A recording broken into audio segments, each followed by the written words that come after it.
All right, so we're going to get started. My name is Claire Pearson Walker. I'm with the Educational Service District 112. I've been with the ESD since 2003. So I worked with our program, the Truancy Project, since 2003. And we're currently updated the name of our program. We are now the Attendance and Reengagement Program. So I'm currently the Attendance and Reengagement Manager at ESD 112.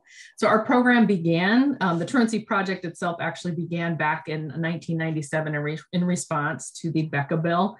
And one of the biggest components of our program, it was running the truancy boards, which are now community engagement boards. And so part of my role throughout the time that I've been with ESD has been supporting our districts in their truancy board work and their community engagement work, but also provided trainings for districts within our region to help support the work that they've been doing with their boards. So we are going to get started. So here we are with the training on building a community engagement board, or formerly truancy boards.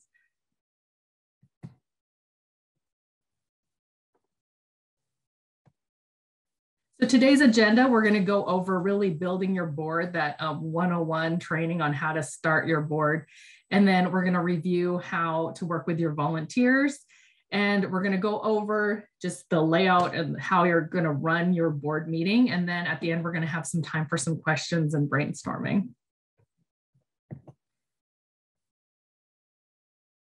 So what is the Community Engagement Board? So the board, it's a part of our process for truancy in the state of Washington. It's an important component because the board is built to provide a supportive space for students and families to be able to go over what's been going on with their attendance issues and ongoing truancy issues. But it's also a place where we want the family and student to get the resources and support that they need in order to move forward in that truancy process or go further in the court process. So it's really built to help ensure that students and families get what they need and the support they need to improve their attendance and reach their educational goals. And most boards are built with partnerships with different community members, the school, their local juvenile court, and it does show the family and student that everyone is working together with the ultimate goal that they improve their attendance.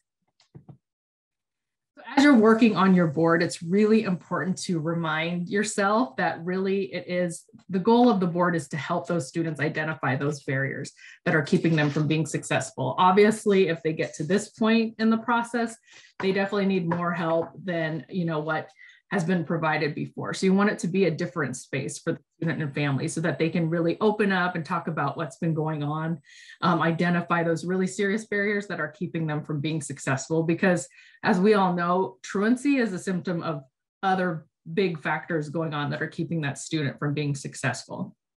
And again, the board is not supposed to represent the court. It's supposed to be we want students to avoid going to court. So this is that opportunity to really show the student and family that you want to work together. You want to make sure that they feel connected and they get the resources they need and they get that support that they need.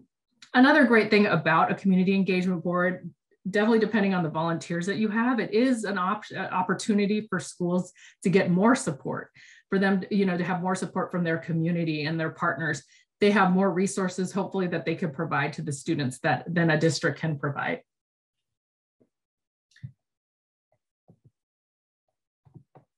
Oops. All right, so the first piece of creating your community engagement board, it's really important to review your process. So you want to make sure that you examine what you already have in place. You want to really examine what your truancy process is like from the school district all the way to court. You want to review it so that you know exactly where you need that board to fall. One thing that it can be helpful is as you're reviewing your process, you have that flow chart set up, you might be able to identify a place in your process that could be replaced by a community engagement board. When we were out doing board trainings prior to today's training, but throughout time as we've been working with our districts, we would meet with a lot of districts and they would say, I have this meeting that takes place during this point in the process where we have, a few people from the school that will sit at the meeting.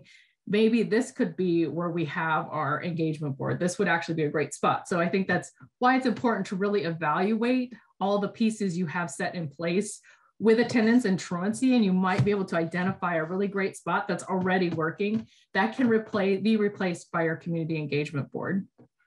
One tool that I really believe all districts should take a look at is the Attendance Works has this fantastic pyramid that you can use that can help you identify what's missing in your process, what's already there in your process.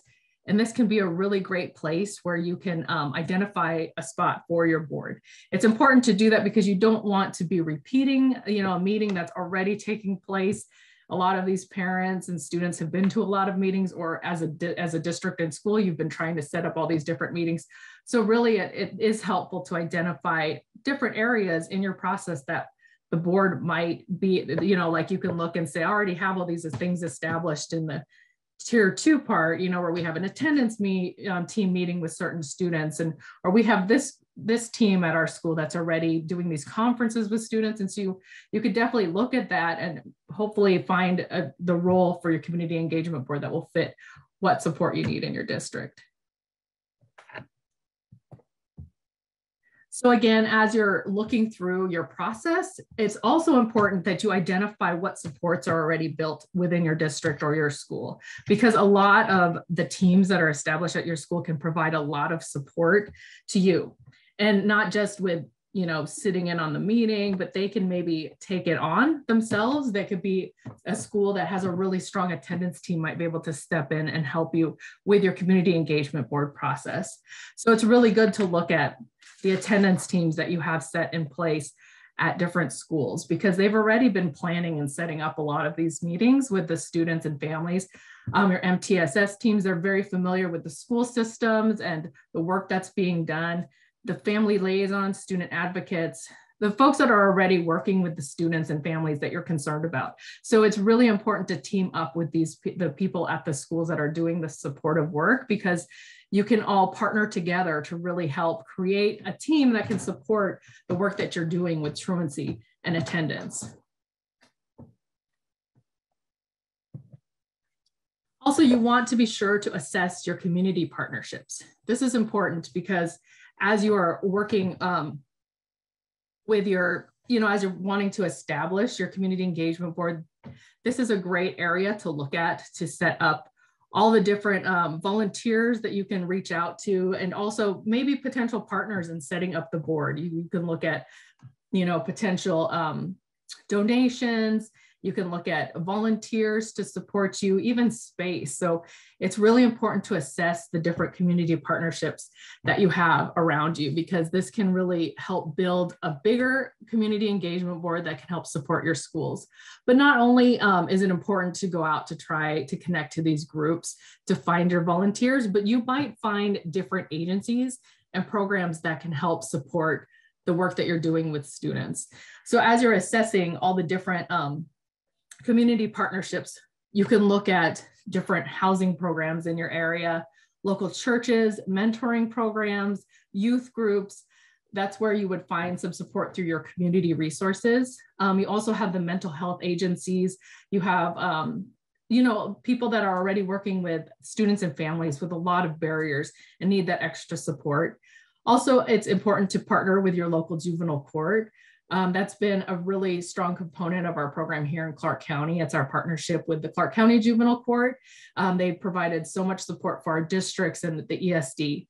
And also your local ESD, I'm partial because I'm with the ESD 112, but there are a lot of programs built into a lot of the ESDs throughout Washington that work with students, like they have the educational advocates or student assistant professionals.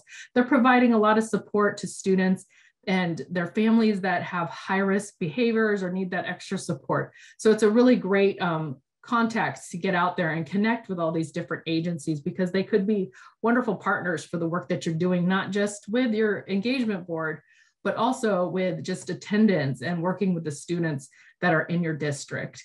One great thing about building partnerships out in the community, they can step in and, maybe present to your school to talk about what kind of resources they have and what kind of support that they have. That's been something we've been doing in our community, especially since Zoom has it's made it a lot easier to get people to come and connect to. we've been hosting regular meetings where different agencies will step in and they would present about the work that they do and talk to our district partners about how students can get connected and what kind of services and support that they have. We've been connected to mental health agencies. We've had local youth groups come in and talk. 211.org has come out and they've presented via Zoom. And so that's been a really helpful resource for us. It not only has been great to make those community partnerships, but it's also been extremely helpful in getting the resources out to the schools so that they know who they have available in the community that they can refer the students to that need that extra support. Everyone, please let me know if I am going way too fast because I do tend to talk quickly. So I don't mind if someone raises their hand and tells me to please slow down.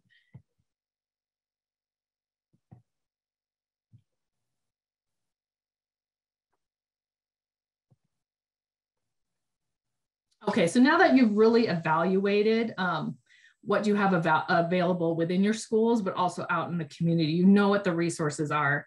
Now it's really time to get that meeting scheduled.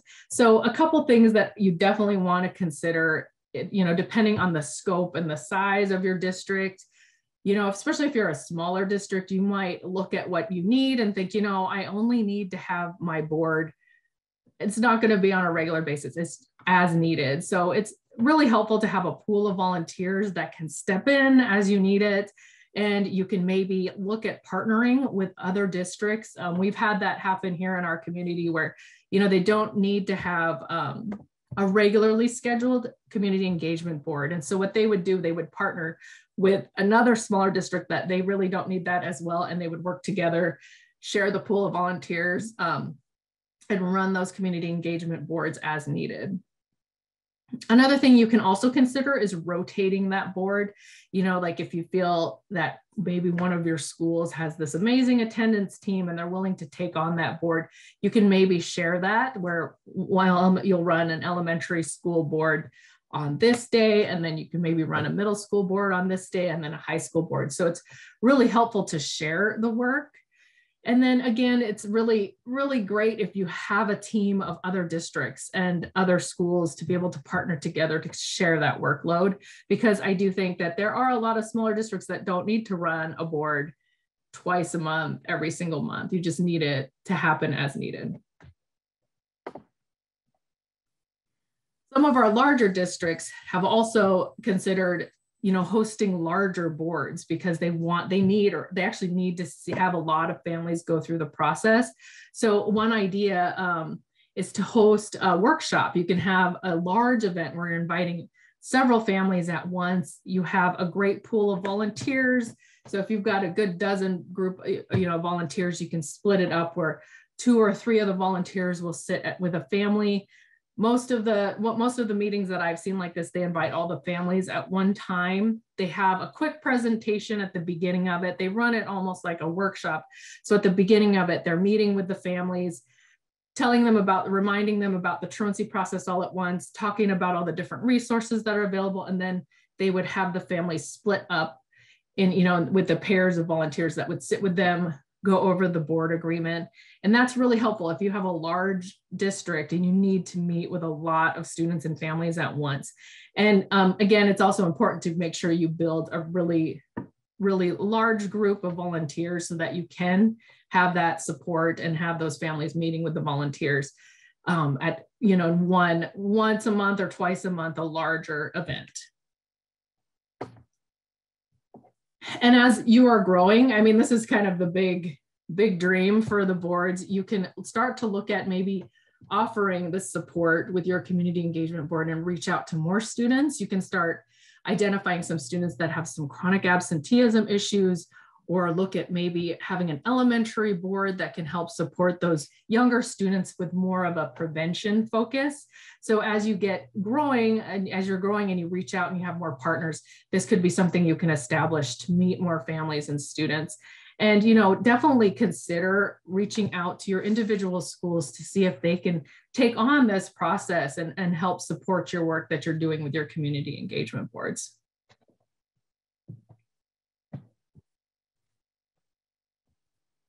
So a few things to consider. It's location. I think that's been more complicated with COVID.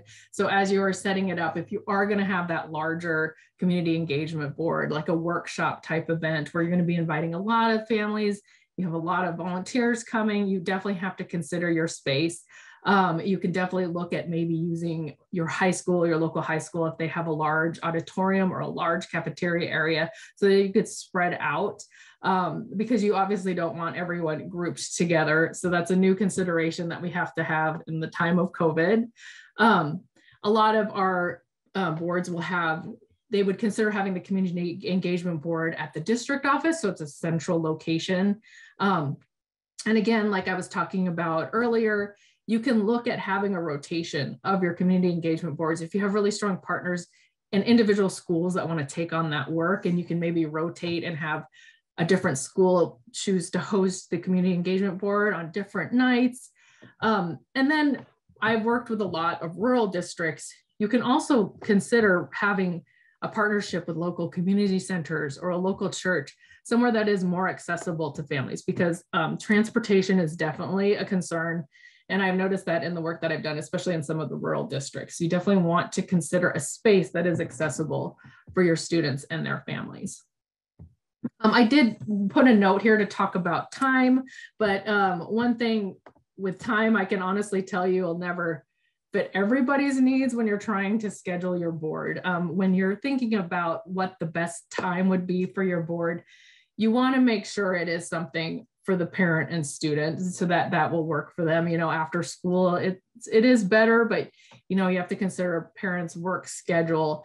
You have to consider juggling childcare, those things that can cause hiccups in having families come to meetings. And but one thing, it's you also have to consider your volunteers and school staff. So really, it's going to be something that you'll have to coordinate with this, you know, what you know about the families that you're working with, what works for your staff that you're trying to get to attend the boards. So really, most of our boards, though, have typically occurred after school. That has always been our focus. And it's always seems like the 3 or 4 o'clock time seems to be a pretty good time for families. But honestly, it's, you know, it changes all the time. Trying to meet everybody's needs is a little bit difficult, but you usually want to look at that late afternoon time for when you want to schedule your community engagement board.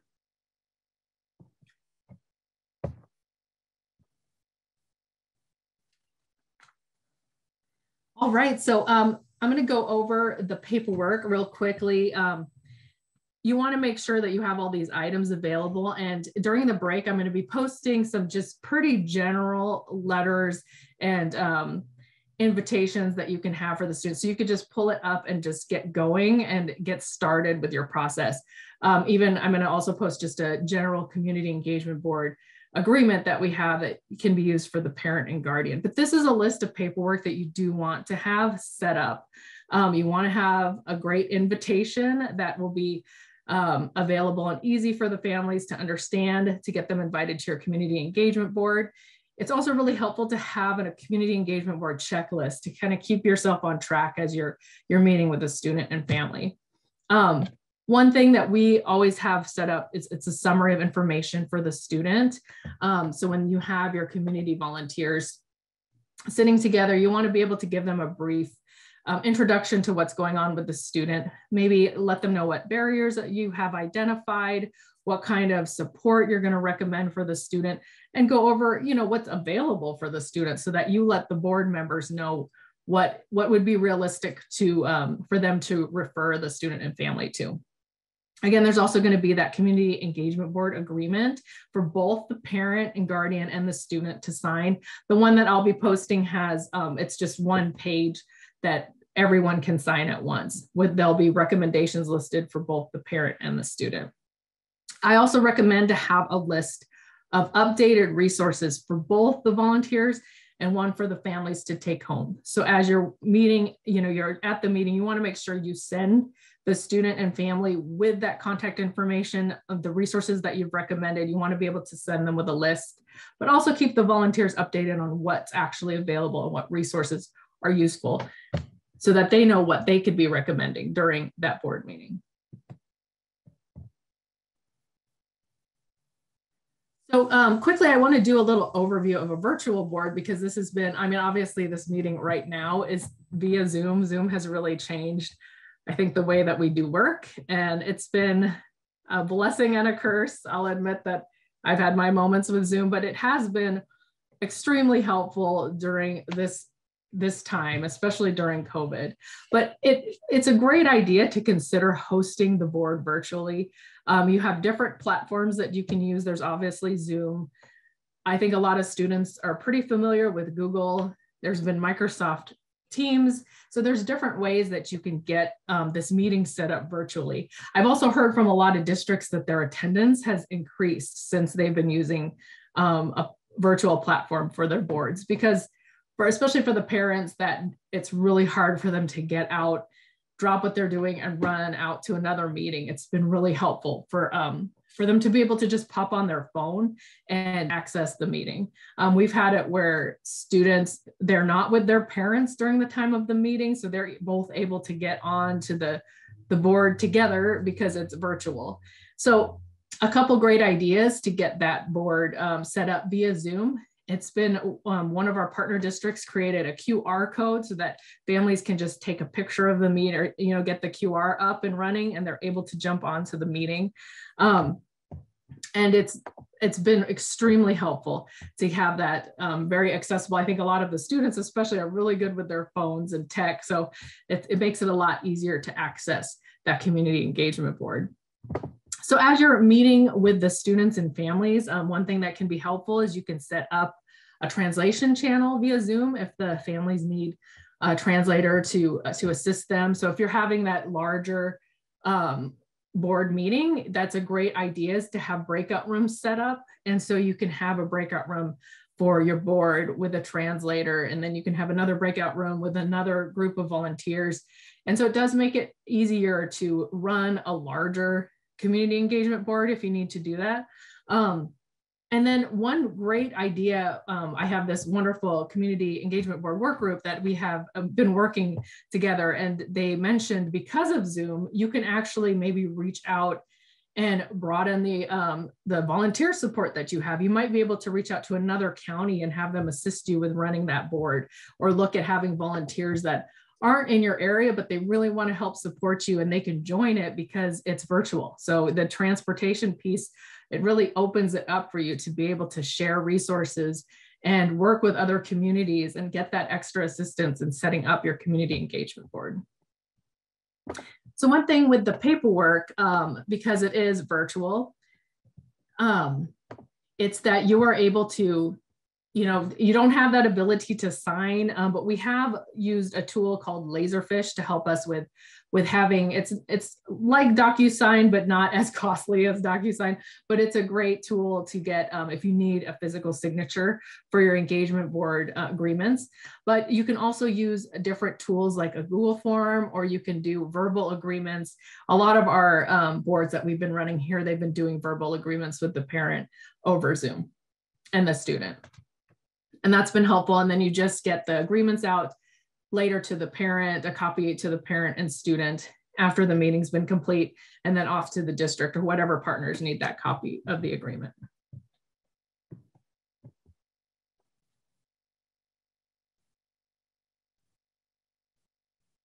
So one thing that's really important is to create a more equitable community engagement board.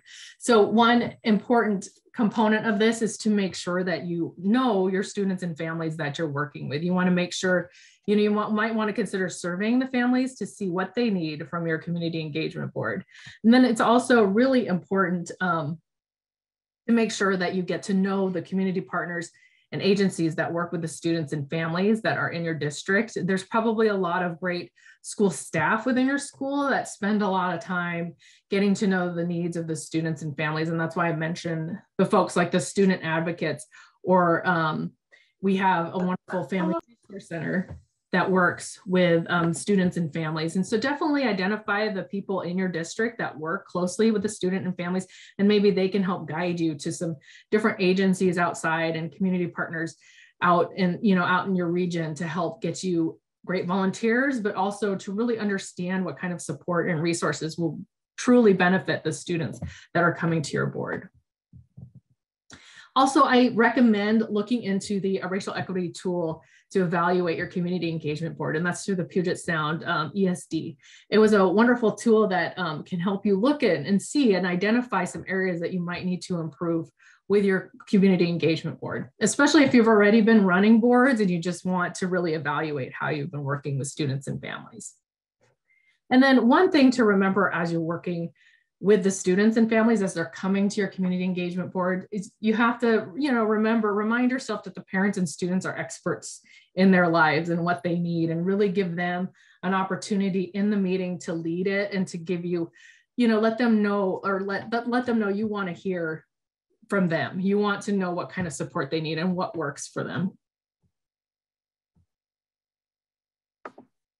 And I did see just quickly in the chat, there was a question about trying to get community volunteers. I really believe that you've got to just get your community engagement board running. And if it is folks that are willing to volunteer that already work in the district, it's not a bad idea to just get it going. And as you get momentum and get working and you really create that community engagement board and it's a solid meeting, it gets a lot easier to recruit those volunteers.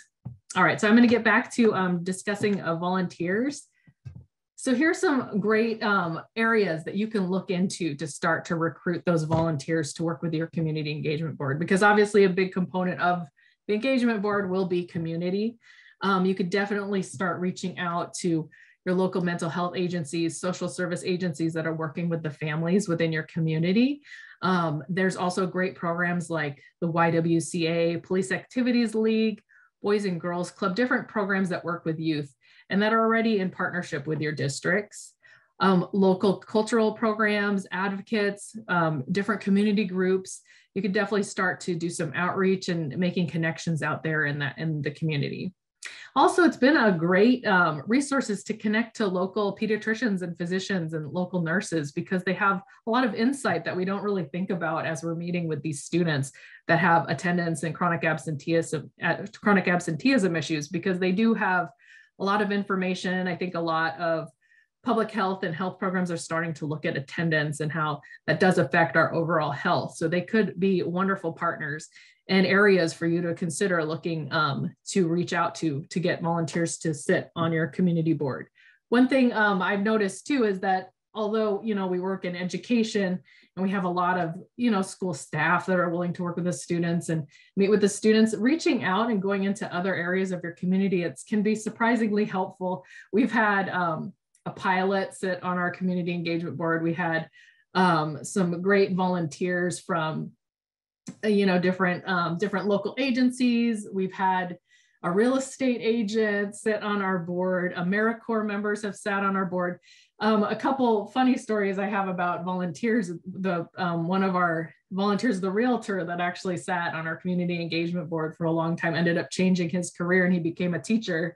And then we also had this wonderful person that participated and she volunteered on the board, and she was a stay-at-home mom and wanted to get back into the workforce. And she ended up also becoming a math teacher that became one of the favorite math teachers at one of our local high schools. And so it is recruiting your volunteers as you're going around selling, participating in a community engagement board. You could definitely let your volunteers know that it benefits them as well. They come out to help work with the students, but it also enriches their lives and obviously changed a few of our volunteers' lives now that they work in the education field. So definitely be open-minded as to who you want to reach out to get to sit and participate in your community engagement board. One great partnership that we've had actually here at the Educational Service District 112, we've had an ongoing partnership with Washington State University, our Vancouver campus. It's been a great resource for us to have, and it's a pretty strong internship program. We've had several of our staff actually that we ended up hiring were interns that started out through Washington State University Human Development Program. And we really initially started this partnership looking into getting volunteers for our community engagement board. So that is a wonderful connection that you can create that can not only help with your community engagement board, but an intern can provide you extra support with a lot of the work that you're doing, because they are looking into really gaining knowledge and learning about the work that you do out in the community and out with students. And so I do highly recommend trying to build an internship partnership with some of your local universities. And I'll give you a tip that once you get that internship going, the advisors that work on these internships will be able to walk you through setting up a process like that if that's something that you want to have in partnership with the work that you're doing for truancy. It is a great resource. One thing also with a lot of the local universities, they have global or online programs. WSU has their global program, and some of our interns actually came from that. And so even if you don't have access to a local college or university, they might have a list of potential interns that live in the community because they're participating in an online program. So definitely try and do some outreach in the area. Another thing for this to be a great resource for your community volunteers, that they have a lot of different degrees at the local community colleges and the universities, where you'll find a lot of students that are very interested in working in the field of education or in the field of social services that would be very interested in participating in a community engagement board. So definitely do some outreach and can make that connection with your local universities. So what we've been doing with our volunteers, with the screening of our volunteers, we typically partner with the local school districts, and then they, like I said earlier, they help assist with screening the volunteers that they've already been set up to be able to recruit and screen volunteers. A lot of our districts actually have started connecting to their volunteer coordinators at the school district to create a pool of volunteers that they can access to assist them with their community engagement board. But I also have that copy of the confidentiality form. Typically we do a refresh where we have our board members re-sign that agreement every year, as you know, each school year that they are participating as a volunteer. Now that you've got, that wonderful pool of volunteers that are able to work with your community engagement board, it is important to have a training. Typically, we try and have a training at least once a year with our pool of our volunteers, but we know that you're not going to just get your volunteers started once a year, every year. You want to be able to have these volunteers access the training as they join the board. So it's, what we've done this last year is we recorded the Zoom training so that we could share that out with any incoming volunteers that are joining us throughout the year. Because we don't just recruit our volunteers at the beginning or end of the school year. It's throughout the year that we're going to continue working with the volunteers. But here are the important components that we always have available when we're training any incoming volunteers for our community engagement boards. Most, as I've been reading in the chat, and just from what I've seen with the boards that we run here, a lot of the volunteers are pretty familiar with attendance and truancy because they're already working in that area, and that usually is why they're interested in participating in a community engagement board, or they work in education. But you do get a lot of volunteers that if they're coming from the community, they're not going to be that familiar with the Becca Bill. So it's important to give them, just the cliff notes of what the Becca Bill is about and our truancy law, and also any updates as they come through. It's important to keep them updated on any changes that have been taking place. Also, you want to talk to your volunteers about your attendance and truancy policies, because every district is different. You want to make sure that they know that what they're sharing with the students and families when they come in, that they're knowledgeable. I mean, they don't have to have it memorized, but at least you want to give them an idea of what your attendance and truancy policies are for your district, or whatever your county-wide policy is, or whatever, goes on your process that you have within your county. We also like to make sure that our volunteers are familiar with all the different local resources that can help the students and families. Like I said earlier too, you can have ongoing trainings on what resources are available. You can give them the brochures, contact information, because maybe they just want to become more knowledgeable. They could do some outreach and learn all the different resources that can help the student.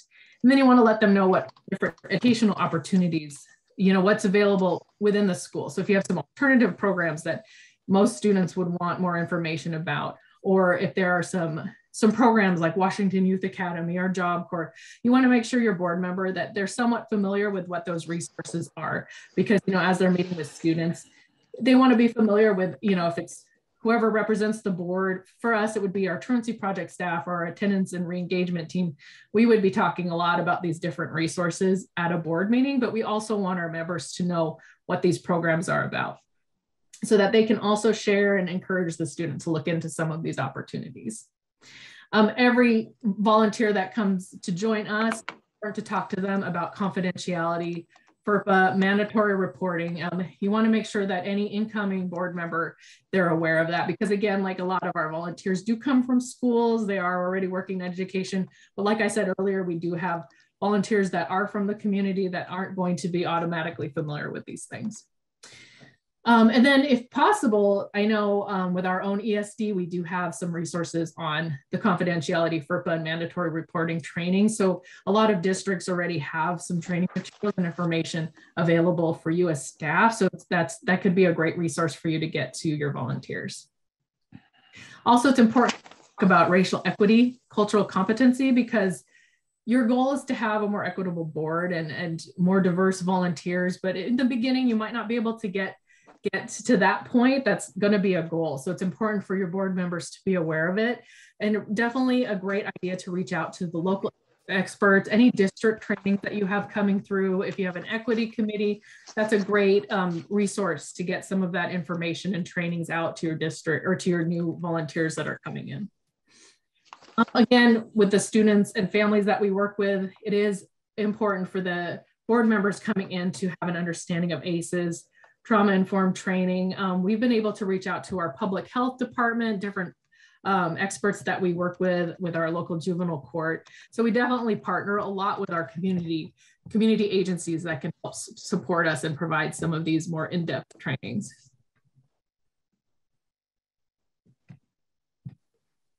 As you're working with your volunteers, I think it's really helpful to have different learning opportunities available to your volunteers. So as you see trainings coming along, anything that you would be interested in as a professional to attend, it's great to share this out with your volunteers. And then again, connect with some of the experts in your community. Not only is it beneficial for your board members, but it can benefit you to create these stronger partnerships with different local experts and other agencies that can help provide some of these trainings for your volunteers. And then during my community engagement board work group, some great ideas came out of there that a lot of our, the district, or it was a county, one of our county partners said that she started a book club or a podcast club with some of her volunteers for different learning opportunities. And it also was a bonding moment for them to have, this shared learning experience. And also Zoom. Zoom is a great tool. I do, again, have a love-hate relationship with Zoom, but one thing that's wonderful about Zoom is it gives you more opportunities for training. So if you are connecting during even our statewide liaison meetings, you can hear about some experts in a certain area or someone who's been running great training for their board.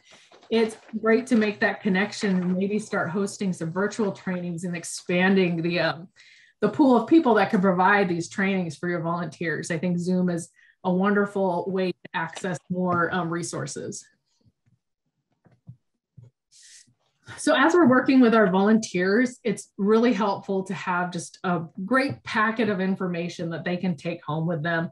I mean, maybe it's good not to have so many papers to give out, but it is helpful when you do have a new volunteer to be able to give them some resources that can help guide them during the time that they're sitting with students and families, or things that they can study between the time they're waiting for the next board. A few items that we to include in a welcome, so a volunteer welcome packet. You want to have a copy of your confidentiality form or any forms that they need to have filled out as they join your volunteer pool. We also like to include a list of resources.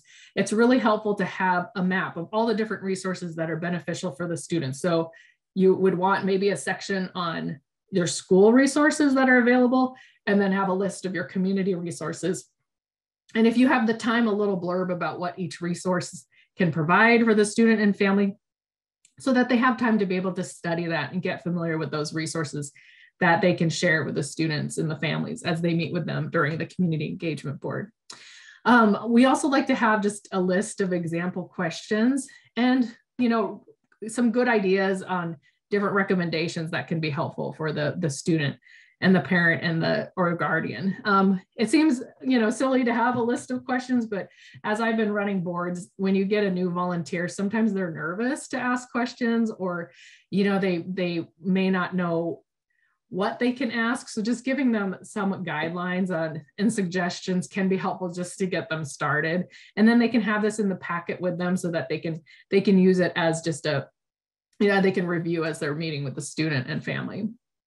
You can also have, maybe throw in a flash drive with the past trainings or recording of a training, a Zoom training that you've used for past board members. Like I said earlier, you're not going to just recruit your volunteers once a year. You're going to have, incoming volunteers, and you don't want to limit who you're inviting to volunteer for your board just because a training isn't happening. So you want to have that, you want to be able to give the new volunteer all of this information right away that they can access before the board. Because I do notice as you're recruiting volunteers, without the training and support, they can be a little nervous as they get started. And it's new to them to be able to meet and talk to students and families about some pretty serious issues. So it's important to get them access to these trainings as soon as possible. You might consider also having just a kind of a cheat sheet of your district's attendance and truancy policies, talking about the Becca law, whatever you want to be able to have, just like a quick cliff note for them so that they can review it. They're familiar with what your truancy policy is for your district. It's also helpful to have a flow chart for your process, give them an idea of where the community engagement board falls within your process so that they understand their role in the entire process that you have for your school district. And then also have copies of the board agreement. So that, again, they're familiar with what those agreements are, what they're going to be recommending to the family, what it looks like, what they're going to be signing. So that's what we typically like to include in the volunteer welcome packet. And it's helpful. I think a lot of our volunteers, they find some comfort in having this packet and all these resources as they get going and they start meeting with the families. So one thing about having volunteers and a pool of volunteers, you want them to feel like they belong to something, and that's why they come out and they want to volunteer. So I think if it's an opportunity for your district, it's a great idea at the end of the year to celebrate your board members. It's a good opportunity for all the board members to be able to get together, collaborate, learn from each other. If you have a small board, so you only have maybe a few volunteers, you might consider partnering with your other districts that are also running boards and work together. And maybe that can open an opportunity to share volunteers. I'm not saying steal volunteers, but you definitely want to have this opportunity to be able to share that time together and encourage each other, meet other people that are doing the same work. It's even beneficial for you as a school district to create that partnership. And it's just helpful for everyone to be able to collaborate like that. And, I think for us, that's something we do. In our county, we usually try to set it up where trainings are happening together. So we try and train our volunteers all at once as a countywide training. And it is nice to see the volunteers, connecting with each other and learning from each other. It's a great experience. One thing that is really helpful is it doesn't hurt to get out there in the community and start doing some outreach. Look for donations and, make that connection out in the community. It's not just helpful because you get donations, but it also is helpful to share the work that you're doing, to talk about the wonderful work your volunteers have been doing to try and help students to be successful. And that can even open it up where you can have, more volunteers. So that's definitely helpful. Okay, I see someone raising their hand. Yeah, I have a question because I don't know if we're going to touch on it later, but I brought it up in our breakout room. Is just all of this is great about how to create a CEB, but I think a lot of us are struggling with where to start because of the chronic absence nationwide, right? Like I'm in Puyallup School District as a social worker. We have 4 of us. We have 23,000 students, and over 50% of those 23,000 are identified as chronically absent, right? Ranging from 10% all the way up to 80%. I have a student who's 96% chronically absent. So it's just like, where do we start? And I know other districts are experiencing this. And so I guess that's really the biggest piece of we can't put 13,000 students through a CEB. Like, that's just physically impossible, right? So I don't know if that's going to be covered or if we can create time for that at the end about that. But I just wanted to share that before I forgot. Okay, that's okay. And for now, I'm focusing on just building your community engagement board, but I do think you're going to be getting a lot more information about that, especially as they focus on that idea of attendance teams. And I mean, not with this training, but in the future, a lot of the projects and work that's going out there, because the attendance work triangle that I shared with you is really helpful to kind of identify what's going on with the different tiers. Yeah, we have a list of tiered supports too already. I'm just, like, it's just figuring out what group or what population of students, do we target? Do we target, the disproportionality between our Alaskan, Native, and American Indian students, or just what other schools are doing to target that, because there's so much chronic absence right now. Yeah, and for you, please reach out to me too, because then we can discuss some ideas too, because I've seen work Thank you. taken place and what you're talking about with different districts, and I'll definitely discuss with you one-on-one about that. Thank you for that question, though. I agree. I mean, I think that's the thing about the community engagement board that's overwhelming for everyone. It's overwhelming with the idea of starting it. So it's okay to start small, and maybe you have you're going to start with your district board working with the truancy students. This is what you're going to start with your community engagement boards. But I've seen a lot of districts decide that they're going to build on that. And so I think that's what I was talking about, when maybe you can start having schools take on the community engagement board as your board gets stronger. All right, so back to, just want to get back to the working with your volunteers. I like to emphasize the reaching out to the community, looking at donations, because that's been really, it makes it fun, and it's a great way to celebrate the work that your board has been doing. So a couple of things that we've done in the past, we've had, we'll have a training event, but we also make it, a fun event where we'll get some door prizes and some donations. And we've been able to get out and get movie theater tickets and food donated from different programs. Starbucks is amazing. I don't know if I need a copyright to talk about Starbucks, but they've been they would donate vats of coffee for our events. And so that really is wonderful to get out there, and they always are excited to learn more about the work that we're doing with truancy and attendance in our community.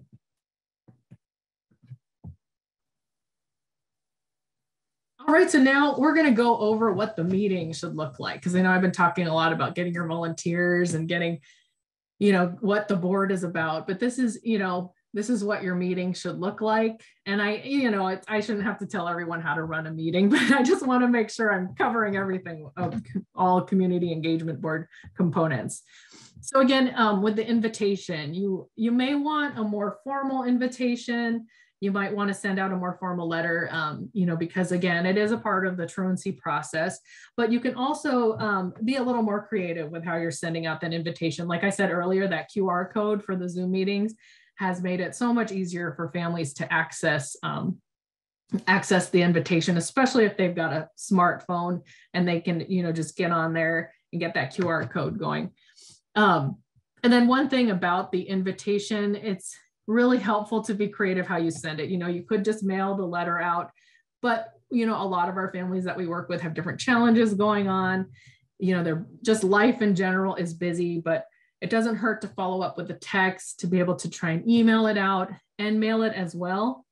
If you are sending the invitation translated, I've got, a great tip for my community engagement board work group is to always include the invitation translated, but also have a copy in English. Because, that's just, you want to be able to get all that information out to the family.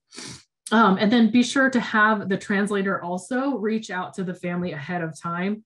So if they have any questions, they can ask those questions prior to the board. And it can be helpful, especially in a smaller community, to disclose who will be translating. You don't want to assume that they are okay with whoever comes into that meeting translating for them. You want to make sure that they are comfortable with what translation service, who will be providing that translation service. For example, like if it is the local community or your school district liaison, they might be really familiar with the family, or maybe know them too well. So you want to make sure that they're comfortable with all of the people that are sitting in that community engagement board. It's important to give the family time. Send out the invitation at least 2 weeks in advance, because Again, a lot of people have very complicated schedules. You want to give them the opportunity to reach out to you if that time doesn't work, if they need translation services or whatever they may need before that community engagement board happens. Before the board, it is helpful to identify who the roles and responsibilities of your board members, because you do have about 3 people sitting in the board. Hopefully it's not more than that, but it could be 2 to 4 people that are volunteering or participating in that community engagement board. So you do want to identify, who will be providing introductions, who will be signing those agreements. It could be one person that's taking on all those roles, but you do want to, before the board meeting starts, identify who will take on each role. You want to make sure you have the translation service established. So you want to know if that family does need a translator present at your community engagement board. You also, if you have that ability, you do have a pool of volunteers that are working with you. You want to maybe, decide who will be at that board. If you feel like there is someone at that school that is really supportive of the student, they're familiar with the student, they know the resources that they need, or if there's a partner out in your community, one of your community volunteers that works for an agency that can be really helpful for the parent and student, you can maybe, plan that board and the volunteers that are sitting on the board and make it personalized for the student that's coming in, if you have that time and knowledge of the student. So prior to the board, you want to give your board members time to be able to review the students' information, their progress, if they're credit deficient, what resources you think would benefit the student, or what they've shared with you about the resources that they would be interested in. And you have some time to discuss that before the student and parent come in. And then also, I have created a checklist that can be helpful before the board to maybe just remind you of those steps that you want to have in place before you have the student and family come in. Now you're at the meeting. And usually, it's really, depending on the process, your truancy process that you have within your school district. Some boards can be very formal, some are pretty informal, but here are the key components of the meeting. When the student and family come in, you do want to remind them of the process. That's usually something we do here because, sometimes the student and parent may forget why they're at the community engagement board. You do want it explained in the invitation that you're sending out to them, and you want to relay that information. But once they come into the meeting, it doesn't hurt to remind them about the process, remind them, what the community engagement board represents. And, to introduce yourselves, and your volunteers to the student and family, and then the student and family can also do the same thing for you. Begin the conversation.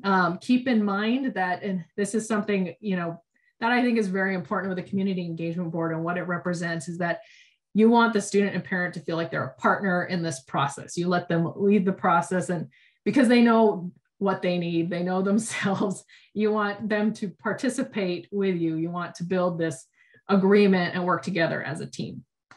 So I always like to have the student and parent present during the community engagement board, and we all try and work together to build that agreement.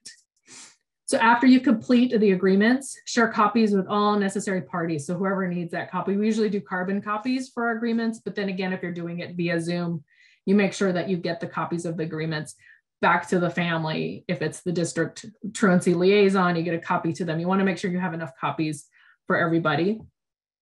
And then one important aspect of the community engagement board is that you want to identify who is going to follow up with the student and parent and guardian. So, they're going to leave that board with the agreement, and they should be leaving with some great resources and information that can be helpful. But it is important to have somebody follow up with the parent and guardian and the student to make sure that, they were comfortable with what's on the agreement, if they need any help following through with anything on the agreement, or if they need any extra support.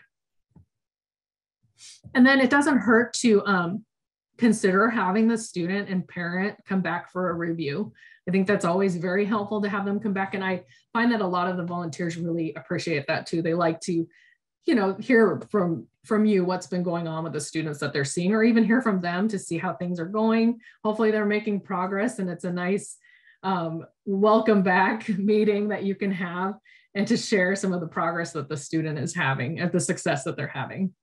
And then after the end of the board, you also want to make sure that you are following up with the volunteers. So you want to, at the end of the board, remind them of when the next board meeting is, give them time to ask questions.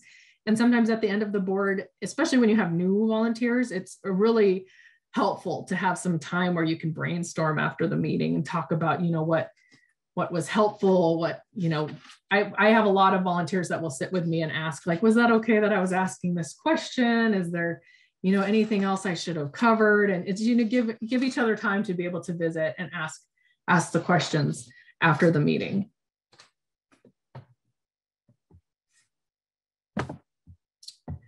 So one thing that can be helpful, if you have the time, it would be helpful to survey the board to get feedback on how it's going. This can be helpful too, to make sure that, the volunteers that you have coming to the board are representative of the students that you're working with. You can also give it to the students and families to see, if it was helpful, if this was, what can you improve? And then you can also survey your volunteers to see, if they're gaining something out of it, what they'd like support in. This can also guide any future trainings that you're going to have for your volunteers. So that it's a helpful way to just learn more about your process and get what you need out of your community engagement board.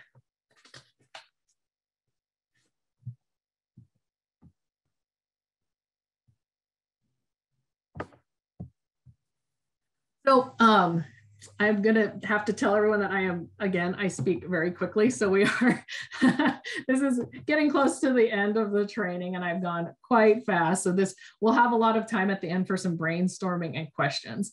But here's just a few final points that I have about setting up your community engagement board. You want to make sure that the referrals and resources are culturally appropriate and appropriate for the student. You don't want to sit and talk to a student that has 1 credit and say, you're going to go to school every day and you're going to graduate on time. You want to give them some realistic goals. And that's why it's important with your community engagement board to give them information about the different resources that are available, because, you will have volunteers that aren't familiar with school policy or how credits work. And so sometimes, I've been, especially when I started, you'll be with a volunteer that'll promise the moon to a student. You're like, oh, wait, slow down. No, they can't do this program because of this, and that. And you want to make sure that your volunteers know what the resources that are beneficial for students, but also what's realistic for the student. And that's why it's important to make sure that you give that student and parent a voice in this process, because, they will know that, no, I can't do this program because I don't have transportation to get there. Or, I just want to get a job and this is what I'm looking for. So that's why you want to make sure that the recommendations you have are realistic and fit the needs for the student and the parent.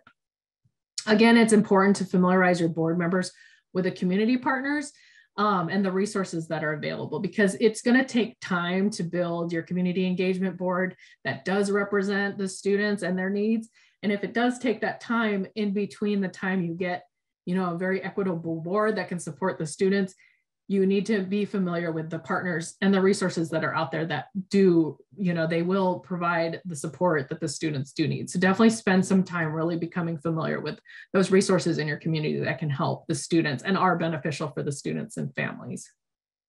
Also spend a lot of time understanding the barriers that face your students and families. And it is helpful to connect to the folks that are in your school already that do work directly with the students and know what their needs are and know what kind of support they need. And that's a really great place to start to build your community engagement board. And then as you are in that board meeting, really give the student and family time to share what their needs are. And that's really the goal of the community engagement board, is to make sure that students and families feel like they have a place that they could talk about what their needs are, what resources they need, and what kind of support that they need to help improve attendance. All right, so again, I'm sorry that I do speak very quickly, but I do want to give everybody some time to ask questions or share in the chat or brainstorm, because I think that's important for us to all share with each other, and hopefully share with me what you would need and what kind of resources you need as we build more resources for community engagement boards. So I'm going to give everybody a few minutes if you want to ask any questions. There's a question in the chat, Claire, about students and families bringing advocates from the community. Yes, I've been to several boards where I'll give a direct example. One of our great partners is the Vancouver Housing Authority, and they always have an advocate that works with the students in the community, and they have been a great resource for the families, and they were always welcome to attend the board. And we've I think just for the student and family to be able to say, I have an advocate or someone that works with me, and they attend the board, you want to be welcoming for that, because that is, I think that that support person also helps them to be more open about what kind of support they need. And you're showing them that, yeah, you're working together in partnership with people that support them too. And I'll be honest that whenever we do open it up to have partners like that come to the community engagement board, most of them end up volunteering on the board. So it's a win-win. Okay, a lot of great questions. Thank you, everybody. And so we do have I just have one more slide to share with everybody. But again, my contact information is on this next slide. So if you do have questions that, you didn't think about it now, but you want to reach out to me, here's my contact information. And I also want to share that there is it's not going to be emailed out, but there is a evaluation, a Google form that's been sent out. So please fill that out. It's really important that you give us feedback, because I am currently working on building a web page that's all community engagement board resources. And so if I've missed something, I want to know that so I can add that there and get that information out to everybody. And then again, also the recording of this training will be shared there, and I can also send it out to you if you do need this. So please reach out to me if you do want to get the recording of this training. And again, also reach out if you have any questions. And so I know that also a Padlet will be shared out, and that's one thing. It's a wonderful resource on OSPI. Chrissy Johnson has a Padlet with a ton of great resources. Example agreements, example letters. So everything you need to get your board started, you can find a lot of those resources on the Padlet. And again, also look at the OSPI resources that are shared for attendance and truancy. It's a wonderful, wonderful resource. And thank you for sharing the Padlet, Chrissy. And again, I want to apologize. I was not able to share the copies of the letters. I was having an error message as I tried to share it into the chat. So Chrissy, if it's okay with you, we'll be sharing the slides on the Padlet also, but I can also post all of that onto the Padlet. Yes. Thank you, Chrissy. And then I wanted to quickly say thank you to Joy Shad with Pierce County, Kelly Lindbergh as well, and wonderful Teresa McMahon and Chrissy Johnson for helping me get through this. Thank you, you guys. All right, and so my gift to everybody is I'm going to let you all off a little early today, and you can enjoy your afternoon. I hope the day is as beautiful as it is here in Clark County. It's a little cold, but it's a lovely day.